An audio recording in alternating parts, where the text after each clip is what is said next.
Welcome to Your Life Matters Soul Connections podcast with moi, your host, Junie Swadron. And today I am absolutely delighted to welcome Stephanie James.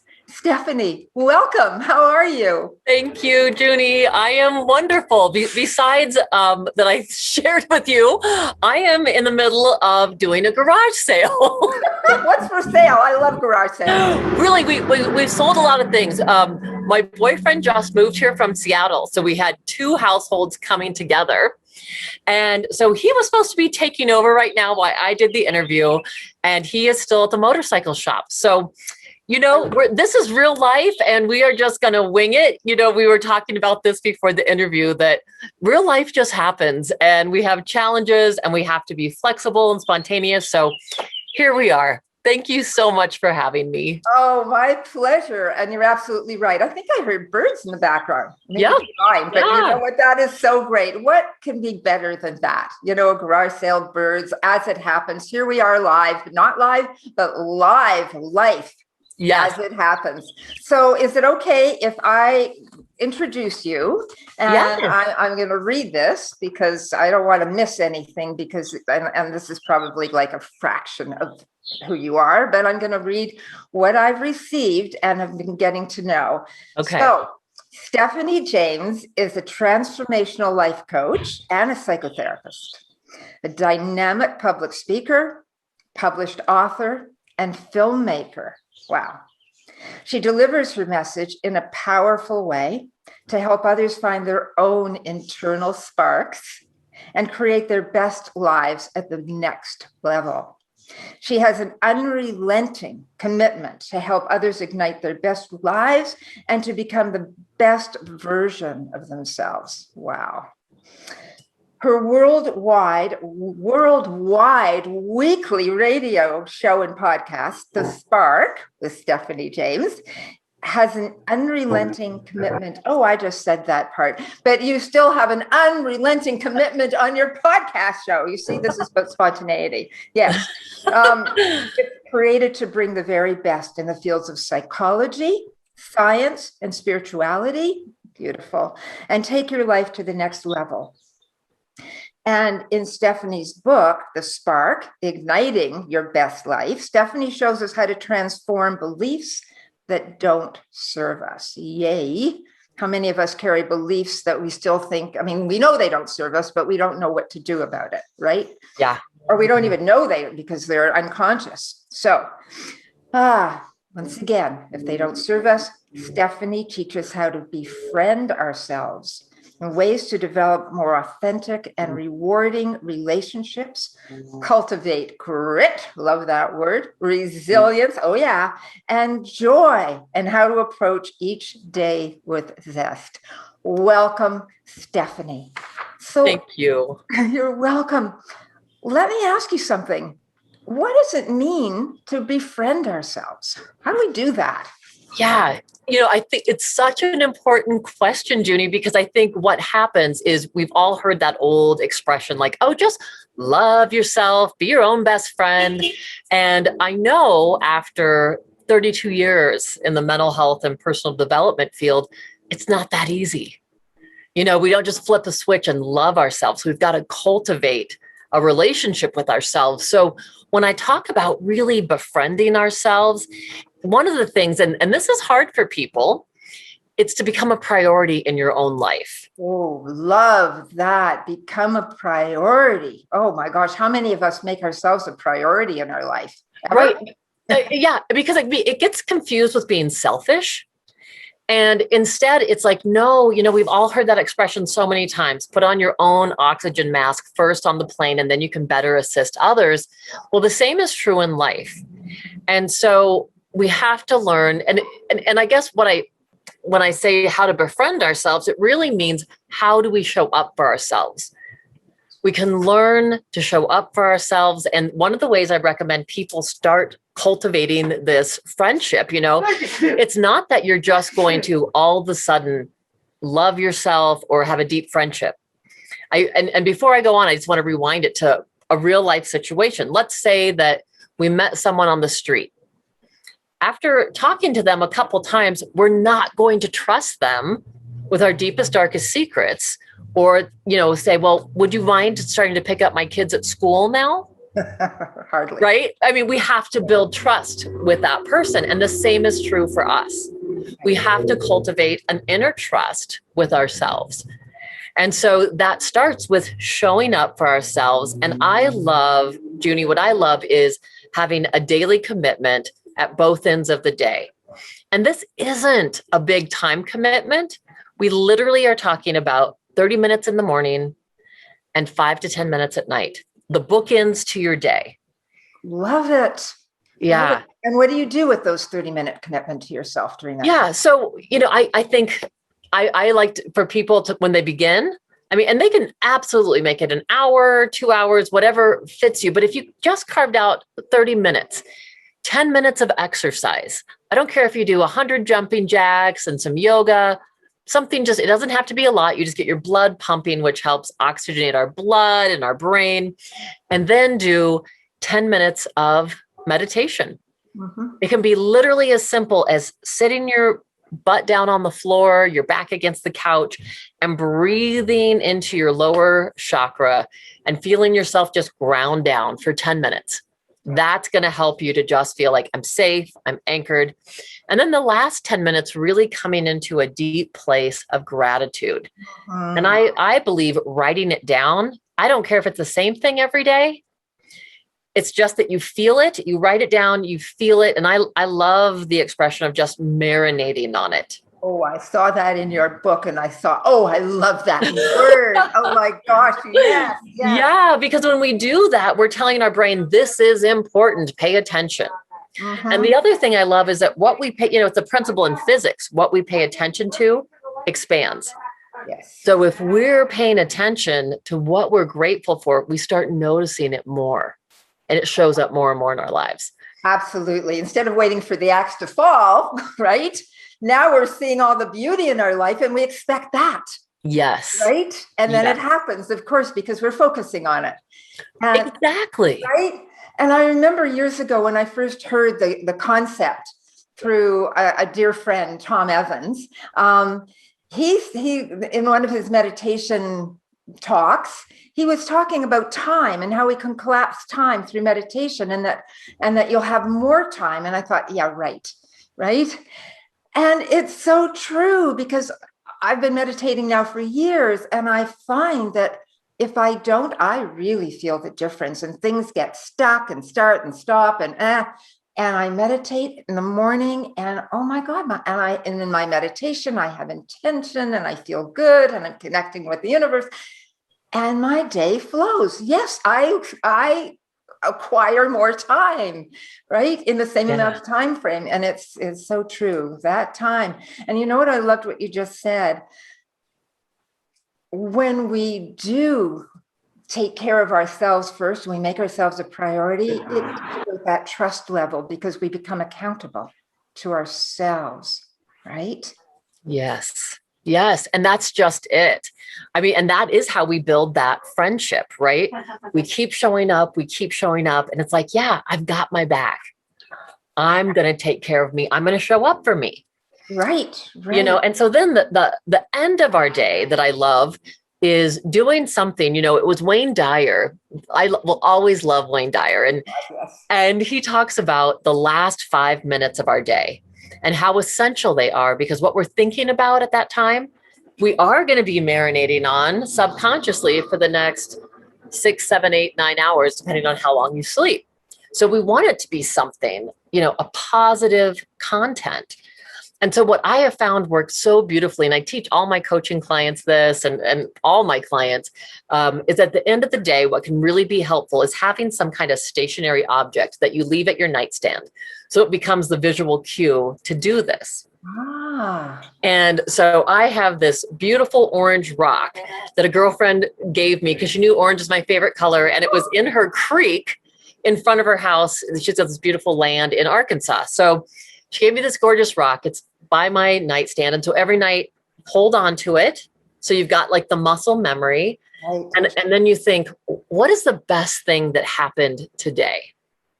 and you bring it back up and you bring in all of your senses to it. So that you're really re-experiencing it, because we know what we hold up in our brain, it experiences is happening now. Yes. And that's why we can think of, oh my gosh, what if this happens in the future? It's not happening now, but we're experiencing it as now we're having anxiety or we're having stress. And just like if we're ruminating from something in the past, we're like, oh, why did that happen? It's not happening now, but we're having the physiological experience of it all over again. So the blessing of doing this activity is you do it and you get to re-experience it again. You're bringing up all those positive endorphins, and the message you're telling your brain is, this is important, file this, because our brain is the great purger, right? Our brain truly has a natural negativity bias, always scanning the environment for a threat.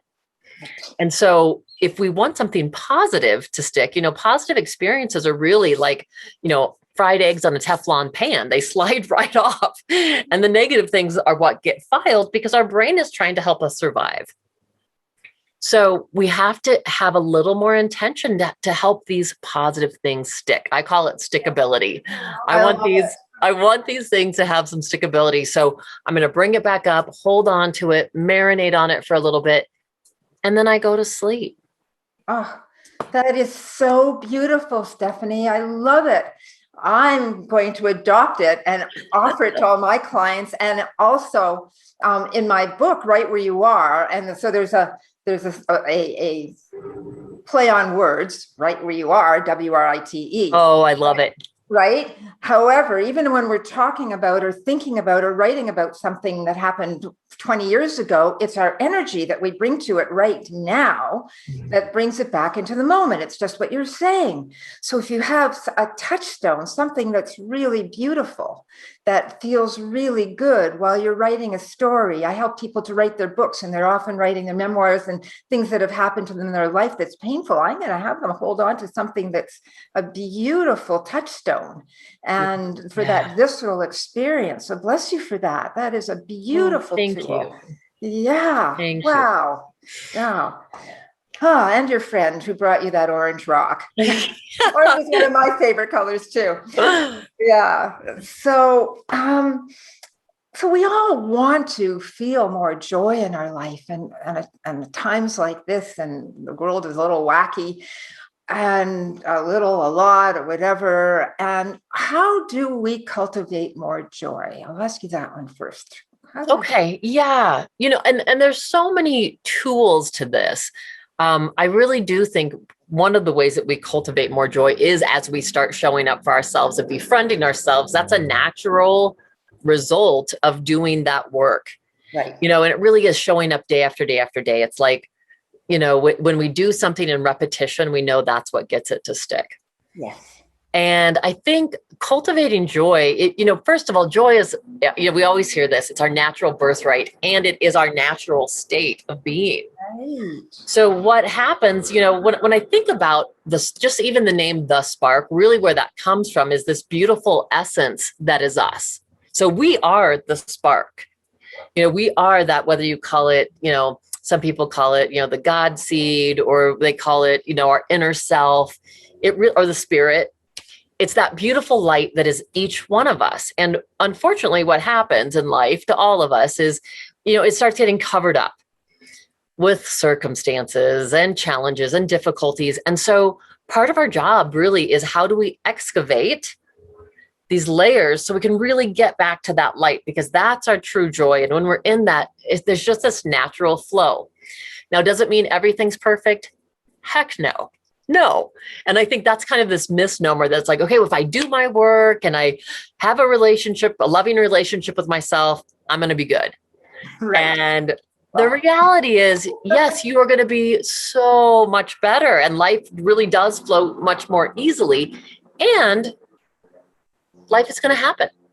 We tend to learn how to navigate more easily. We are responsive instead of reactive. So coming back to truly ways to cultivate that joy, then, that is naturally us.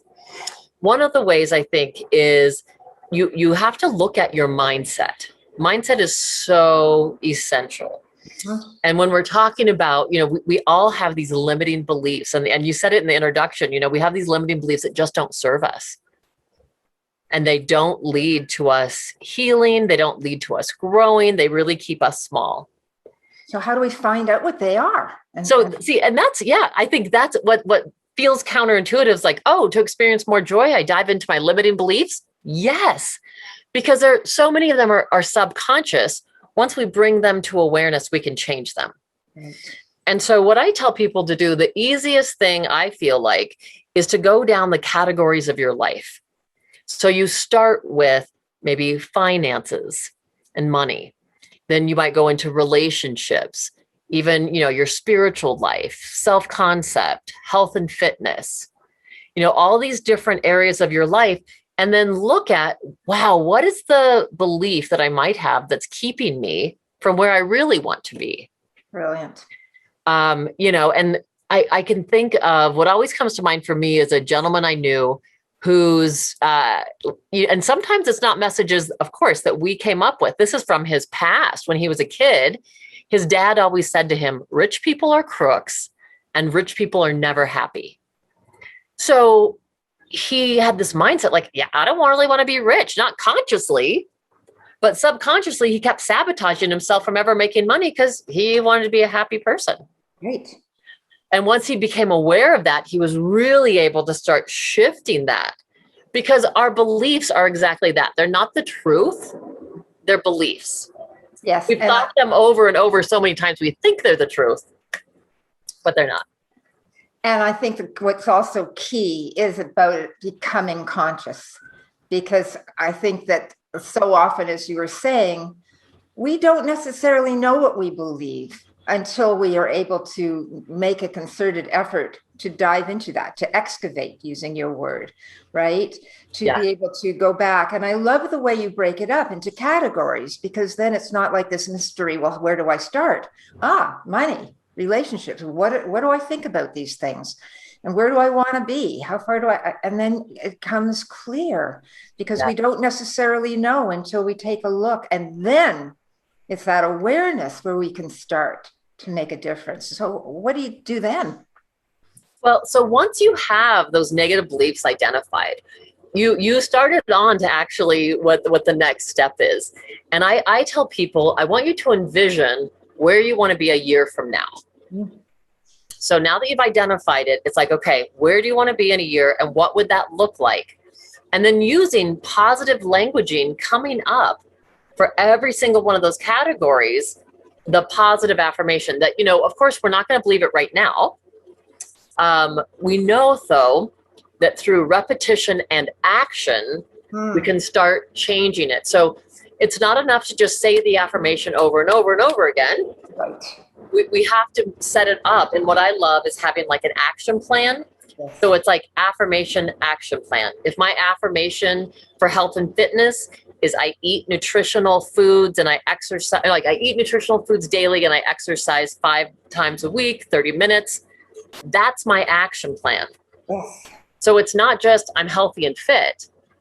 It's I'm healthy and fit and I do these behaviors. Beautiful. Right. It doesn't go very far if if you're sitting there eating potato chips and doing an affirmation, I'm healthy and fit, and you haven't gotten off the couch for a while.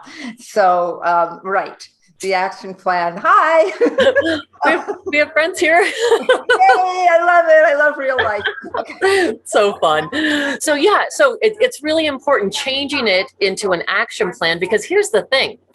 When we say these things to ourselves, and I encourage people to write this down and say it out loud to themselves every morning and feeling into it. What's interesting is as we say these things, we know 21 to 30 days, things become a habit. And so once we've said this out loud to ourselves every day, we've felt into it. What happens is something called cognitive dissonance if we do something opposite. So if I'm saying every day to myself, I'm healthy and fit, I make nutritional food choices every meal, I exercise 30 minutes, 5 days a week, and I reach for a Twinkie, I'm going to get a hit. I'm going to get this like, wait a minute, that doesn't fit with that image. Right. And oftentimes, as you know, Junie, it's just the pause that snaps us out of our trance that gives us the pause we need so that we wake up and then we have a choice. Yes. It makes such a difference. And I would have to add too, I think what adds strength to this entire, cultivating joy and cultivating a positive mindset is you begin with those gratitudes. Yes. And you say the gratitudes as if everything's already happened. So you're in that mindset. It's a year from now and I'm saying, thank you, God, for my healthy, fit body. Thank you so much for these amazing relationships in my life. Thank you for the joy I experience, the miracles that happen on a daily basis. And you're generating already that amazing feeling. And from there, go into your affirmations and action plan. I love it. I love it. Yes, I agree. It's this when, you're living as though it's already happened.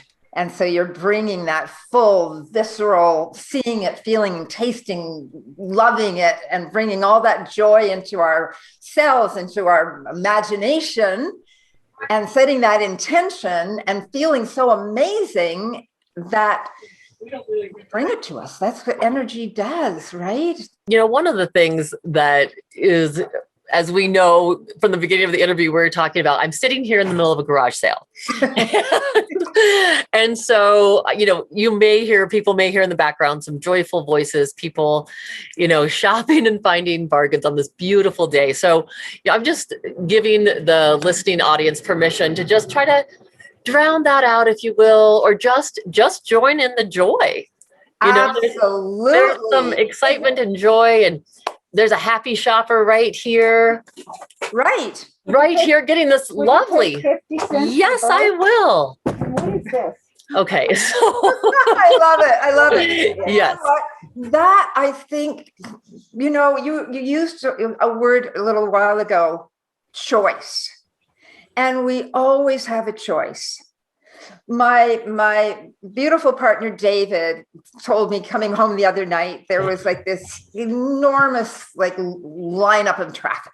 Doesn't usually happen, but there was some construction or something going on. And he was detained for the longest time. And he said, you know what I did? And I said, no, but I can imagine knowing you. He said, what? I said, you sat and meditated, didn't you? He said, yeah. And, I love it too. He said, yeah, what a perfect opportunity. And instead of the road rage or whatever, or come on, I got to get home, I got a meeting or whatever it is. Oh, look at that. I'm not going anywhere anyway. I think I'll just breathe. So great. Love that strategy. And that's kind of where I'm at today. The circumstances unfolded like they were, and my help didn't show up that I needed in order to be able to leave and just do this podcast alone. And so, it's like, okay, I'm going to be flexible. And I think that's an essential part of this cultivating joy that we've been talking about, is that life is going to happen. And we can't have this external program for happiness dictating how we allow ourselves to feel.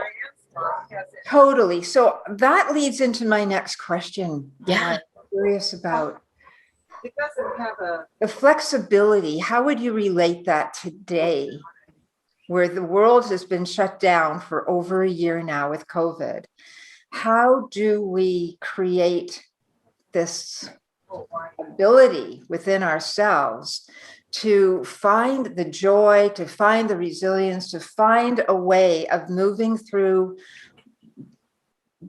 the pain of it all, the fear of it all, the concern, all of that we know is a reality, to bring another reality into our life at the same time that will feed us in a way that we're talking about today. How would you do that? Yeah, beautiful question. I think it's so imperative. Just like we can't allow external programs for happiness, I think we really have to watch also our external programs of fear. Right. And so it's, I usually invite all of my clients to not watch the news in the morning or the night. If you have to catch up in the middle of the day, that's great. But it can become so obsessive, and it just is like, it's focusing the fear.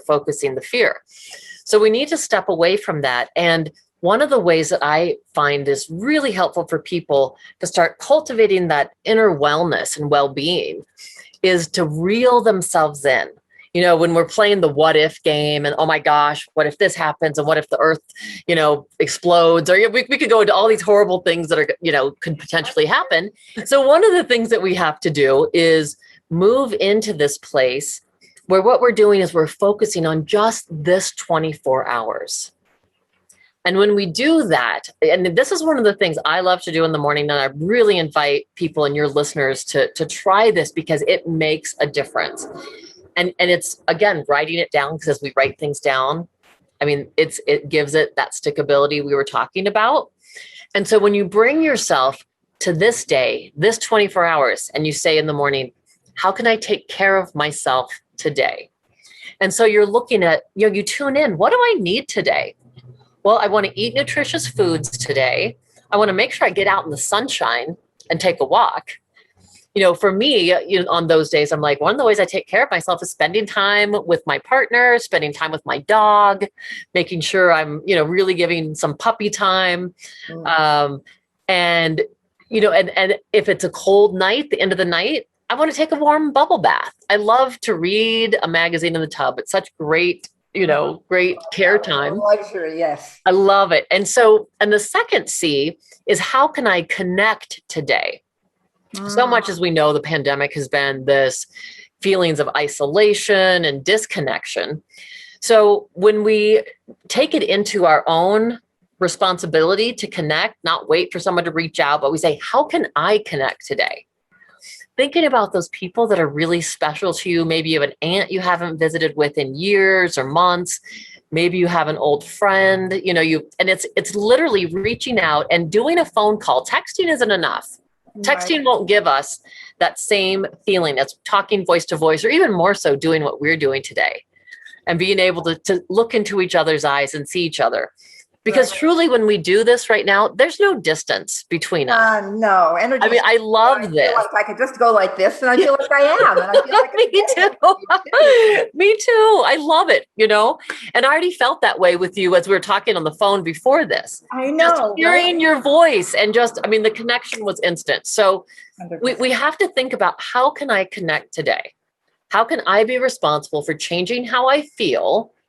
Because we are interdependent, interrelational beings. We need one another. Okay, that's not being codependent. It's a healthy way of connection and needing, we need human touch. Now that things are opening up a little bit more, we can start having a little bit more human touch.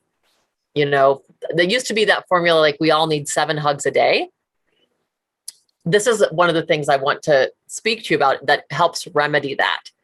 And so people that cannot have personal contact, if you still are, at a place where you're like, I have to stay at home, I'm not seeing other people, literally rubbing your own arms, rubbing your own arms, it's so soothing. And then coming up and just rubbing your forehead, rub your temples. And then if you just go from your jaw down to your chin. Oh, I invite everybody who's watching to do this right Yes. And then down your neck, and then just into your heart. And then you go back and you end on your arms, a little bit more rubbing on your arms, and then just hold yourself for a moment. Just hold yourself, give yourself a squeeze and really feel into that, taking just a nice deep breath into your heart center. Notice how you feel. Oh my gosh. Hello. That's so great. So rejuvenating. And I thought I was already rejuvenated. I mean, it's another, it's sparking even wider, faster, whatever. It's really beautiful. Thank you. Oh yeah. I love that. So that's the second C. And the third C is, how can we be creative? And in this 24 hours, what can I do? Because I want to tap into my flow. I want to tap into that part of me that really it transcends what's going on right now. And we can experience that in so many ways. We don't have to be a writer or an artist. We can do it through music and movement, just creative movement. We can literally do it by coming up with songs. I always tell people, get a Spotify list of the 10 songs that make you feel the best and dance in the living room. You can listen to music and color. You can crochet, you could needlepoint them, you can craft, whatever it is. But it's that art of being in flow. Yes. You can play a musical instrument. There's a million things. You're absolutely right. And I think one of the things that it's one of my passions, Stephanie. I have a something called ACHA, the Academy for Creative and Healing Arts. And it's all about that. I mean, we have an impulse to create. We're born with that. And when we're not creating, our spirit dies. We need it. It's part of our breath. And it doesn't matter, like you said, what it happens to be. It could be anything. Yeah. Anything. It just doesn't matter. If you get turned on by numbers, then just play with numbers all day long. Wouldn't be my thing, but maybe it will. Who knows? I haven't tried, right? It's so important because you know why? Because when we're in the midst of creating, and whether it is, I mean, I like to write, right? So I write, but it's not the finished result of the book. No, it's the process. It's the art of creating. Whether we're got our hands in the garden and the dirt, it's being in the moment. It's writing in. It just keeps us there. It's like, oh my God, how did 2 hours just go by, right? Exactly. Yeah. Time starts to bend. And as we know, like Albert Einstein said, we experience time in a linear fashion, but that's not how time works. Right. So it's beautiful to tap into that flow, and it's accessible to us at all times. I think, live in the moment spontaneity that can teach us not to get bent out of shape because it's supposed to look like this and it's looking like that instead. Yeah. We can embrace it and have fun with it, no matter what it is. Well, it's interesting. I've been listening to the audio book, and this book by Michael Singer, it is so wonderful because that's what he was talking about. Is surrender is actually not being attached to any moment. That no matter what happens, that I'm not attached to any result. And it's so interesting to be in that space. Like, it doesn't have to be the way that I want it to be for me to be happy. And do you think or feel or believe that is possibly or probably one of the hardest things for humans to do? Absolutely. Absolutely. I mean, it is literally, for me, it's like, oh, okay, I get it. This is my next growth edge. And I think that's an important point of what we're talking about today too, Junie, is that we never arrive. It's that we all are the same height. We're all in this together.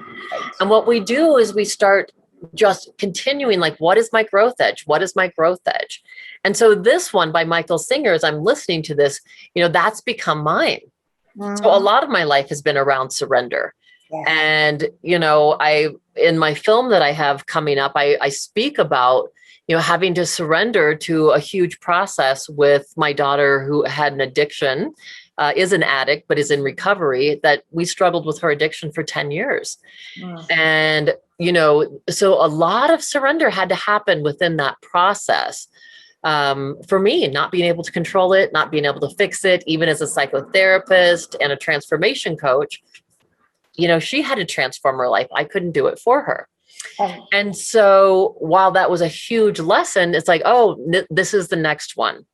My partner, he is getting ready to leave next week on a spiritual quest down to Central America. And it's been a really huge thing for him in the last decade. He doesn't know how long he's going to be gone. It could be a month, could be 2 months, it could be 3 months. Now, if I get really uptight about that and hold on to it's got to be what I want, my time structure says, yeah, enjoy a couple of weeks and come back. Right. Then if he stays longer, I'm miserable. So surrender, it is. I mean, it's challenging. I'm not saying it's easy. And as I practice that and go into these moments of surrender, wow, do I find peace. And it's not that you accept everything in the world is happening like, oh, this is great, I love it. You just accept it as is. Like, 100%. Right? This is what's happening. Okay. Yeah. Yeah. The charge is gone. How can we fight what's happening? I mean, exactly. You can't rail against what is. If it's happening, it's here now. Exactly. And even though it's counterintuitive, what I have learned again and again and again in my life, and I think I'm way better at it now than I ever was, is totally accepting, like full surrender, because I know I'm not in control, even though I thought, and I think one of the things that why people feel frightened of this whole concept is that growing up, for a lot of us, we needed to find a way to have control in our life because there was no control where we were. So we found all these ways to have some sense of stability. And right, so we're constantly looking for that. And though it seems like totally counterintuitive to surrender and see what happens, it's amazing when we do how there's a flow. Things just happen. Like you said, if your partner goes away longer than 2 weeks and you're hell bent on, what do you mean? You said you'd come back into, or if you really loved me. I mean, all of that stuff, right? Oh, how miserable. But it's, just envisioning him having the most beautiful time and your hearts are connected and he's going to come back with this feeling of expansiveness and everything he can share and you're living your life in the same. Yeah. Wow, right? Yes. I mean, it's in so many ways. And in the ultimate way, it's the most beautiful lesson. Yes. Yes. And is it challenging? Yes. Are there moments of difficulty? Yes. And I also am really clear. It's the greatest thing that could be happening. It is one of the most healing things that my soul really does need. So, Stephanie, tell us about your upcoming film. Oh, yeah, I would love to. Yeah. So the film is When Sparks Ignite. Yes. And how that whole film came together was absolutely a miracle, I have to tell you. I'd been talking with Jacob Lieberman, and for people that know Jacob Lieberman, he's a scientist and ophthalmologist, an international speaker, just an awesome individual. And he had been on my radio show and podcast 3 times, and we'd really connected. I had a trip to Maui where he lives, and we were able to spend a couple mornings together. And we've just been, over the last 3 years, just awesome friends. Mm. And so we'd been talking. He had said, well, I think it'd be really neat if we did something called Lights of the Round Table, where you interviewed a bunch of people sitting around a table, different thought leaders, and we filmed it. And I'm like, yeah, that sounds awesome. And so kind of percolating, a couple months go by, I get done with a meditation and it was just like, boom, like this download. And I was like, oh, here it is. I am so blessed. I know some of the most brilliant minds and most serving hearts on the planet. And I said, because of my show, just like you, we get to connect with, incredible people. And so, it's such a gift. And I said, I'm going to bring them here to my hometown, Fort Collins, and we're going to do an event, but it's going to be different than other events. Because instead of having people come and do a summit where what they do is they present for 45 minutes and then get off, nobody talks to each other. I'm going to have everybody fly in 2 days early. And we're going to interview individual interviews with them, talking about the most challenging times in their life, stuff they don't share on any kind of regular, you've been so brave and so awesome and transparent and authentic. And not that, all of these people are as well, but we don't all share our stories. No. So along with a client of mine, an ex-client who just graciously wanted to share her courageous story of overcoming through our work together, 43 years of abuse and leaving an abusive marriage and becoming so empowered that now she's a speaker and helping people, other women, to find their voice and leave abusive relationships. So, so that's woven in. But what was beautiful is these speakers came for this event. Not only did we do the interviews, for 2 days, we ate meals together, we danced together, we laughed together, we meditated and prayed together. And so what happened is this beautiful, cohesive, unified field where there were no egos. One of the days we did sit around the table, the 12 of us, and did Lights of the Round Table. And so we talked about, the big issues of life. Yes. Love and death and relationship and growth. and all of this film by an award-winning film crew. And, and my guests were Larry and Barbara Dossi, Stephanie Schwartz, of course, Jacob Lieberman, Misa Hopkins, Solomon and Gabriella Masala, Steve and Trudy Behrman. Steve Behrman co-authored Spontaneous Evolution with Bruce Lipton. And just a powerhouse group that then all this beautiful alchemy and all the things that we did together, they brought that on stage. And then everyone, what was so beautiful, all the presenters stayed in the room. They sat with the audience. So we were all supporting one another. It's like we're all in this together. And the result is this beautiful documentary, which really, truly is about how we, as we do our own healing, we become, whatever those difficulties were, whatever those challenges were, they become the match point that ignites something within us that can then become our gift that we give to the world. So our own healing becomes imperative. That's our gift. It is, because then we don't have to do anything. We just walk around being who we are and shining our light, our spark, and it just goes out exponentially to everyone. And what you did is brilliant. And I saw a trailer of it on your website. And so I want everybody to go, if that's where it is, right? It's stephaniejames.com, correct? No, stephaniejames.world. .world. Hello. It's not a com, it's a whole world. Right. Yes. Now we won't forget it. It's a world. stephaniejames.world. And so, and that'll be up, on my website on Junie Swadron.com podcasts. Ours will be up there in this coming week, I believe. And so, and with all of your information. So it'll be there at the bottom of the screen. So yes, thank you. People can actually watch this trailer. I was so impressed. I was so moved just watching that trailer, thinking, oh my gosh, did it already come out? Does it happen? And whatever. But I love that. And that's the spark too, right? Working with your friend. What's the first name? Lieberman? Jacob, yes. And having that idea and then having it percolate and marinate and then going, wow, and then having this download, and there it is, and then just inviting these incredible minds together. And I love what you did to just, it's not about, somebody's on stage and they give this extraordinary gift of themselves and presentation and people are writing notes and they're taking it all in and gone.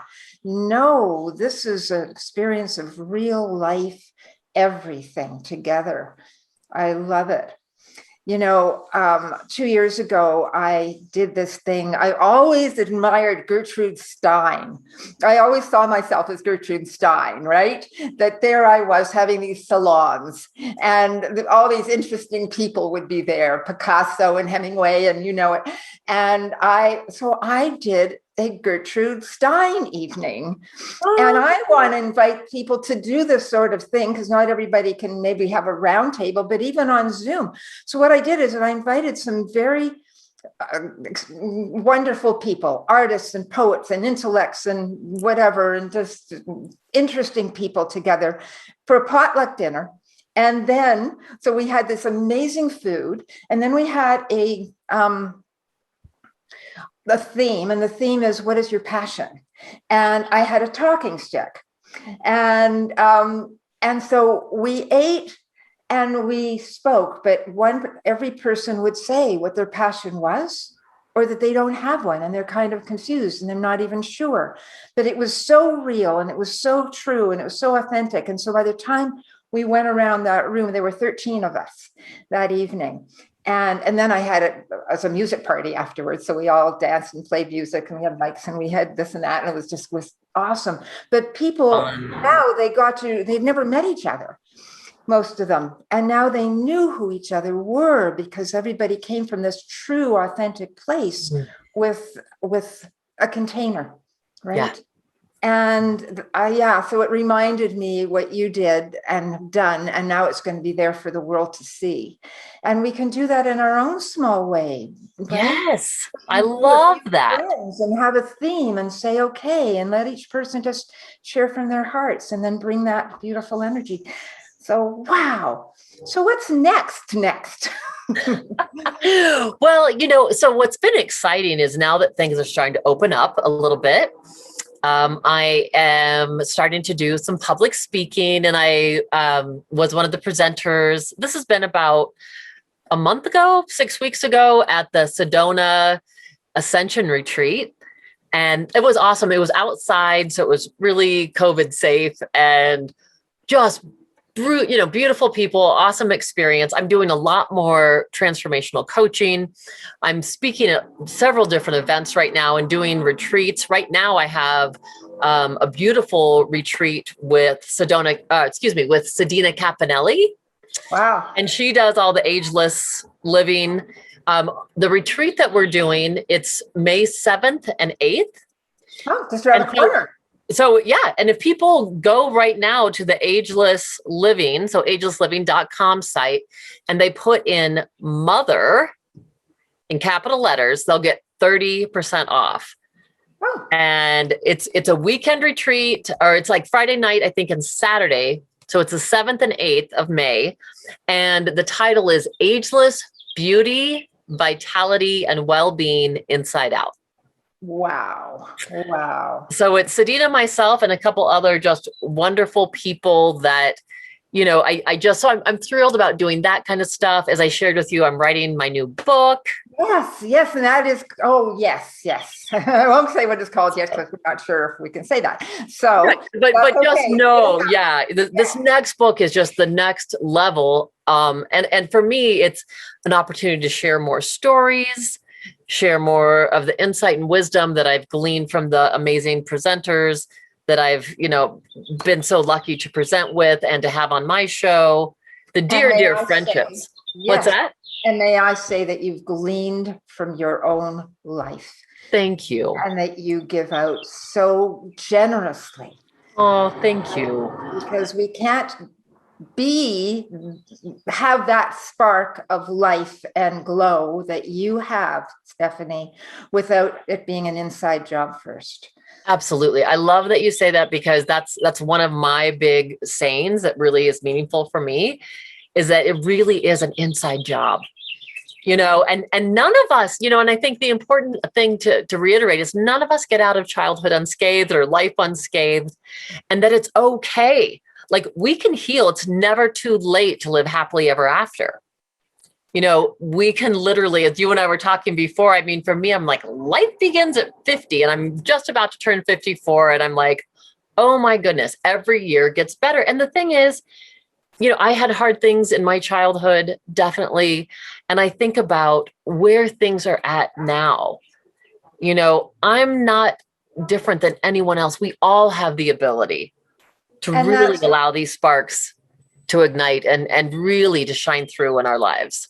Well, you are doing it so beautifully. And because you share that so openly in your book, and I'm sure in your practice and being transparent in all that you do, that you can come from that place to say, if I can do it, so can you. That I'm no different and you're no different. We're here together. And yes, hard things happen. We can't live on this earth without having grief, loss, all of these things. But it's so possible. There's so many ways to living meaningful, wholesome life and have joy and sparkle.